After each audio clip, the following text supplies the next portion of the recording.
இன்றைக்கி வெள்ளிக்கிழமைன்னு காலையிலே பாத்திரம் வாஷ் பண்ணிவிட்டு குளிச்சாச்சு. ப்ரஷ் பண்ணுறப்பவே டிகாஷன் போட்டு வச்சுட்டேன்னா குளிச்சுட்டு வந்ததும் நல்லா வடிஞ்சிருந்தது.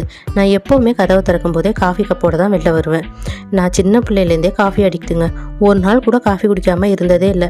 வெயிட் லாஸ் ப்ரோக்ராமில் கூட காஃபி குடிக்கக்கூடாதுன்னு சொன்னாங்களா, உடனே ஓடி வந்துட்டேன் வீட்டுக்கு. காஃபி குடிக்காமல் இருந்தேன்னா அப்போ தான் எனக்கு பயங்கர தலைவலி வரும். 2 மாத்திரை போட்டால் கூட நிற்கவே நிற்காது. ஆனால் ஒரு காஃபி குடிச்சேன்னா பட்டுன்னு பறந்து போயிடும். இது மனப்பிரமதான்னு என் வீட்டுக்காரர் எவ்வளோ சொன்னாலும் அந்த வலி உண்மைதான்னு நான் அவர்கிட்ட ஆர்கியூ பண்ணுவேன்.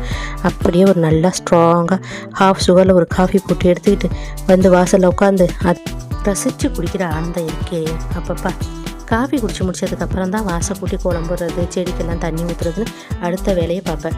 அதுவும் யாரும் முழிக்காமல் நான் மட்டும் எந்திரிச்சிருந்தேன்னா ஒரு அமைதியை இருப்பு பாருங்கள். அந்த அமைதியை ரசிச்சுக்கிட்டே எவ்வளோ நேரம் வேணுனாலும் காஃபி குடிச்சிக்கிட்டே உட்காந்துக்கலாம். அப்படியே ரம்மியமாக இருக்கும். நீங்கள் எப்படி காஃபி அடிக்கிறது கமெண்ட்டில் சொல்லுங்கள்.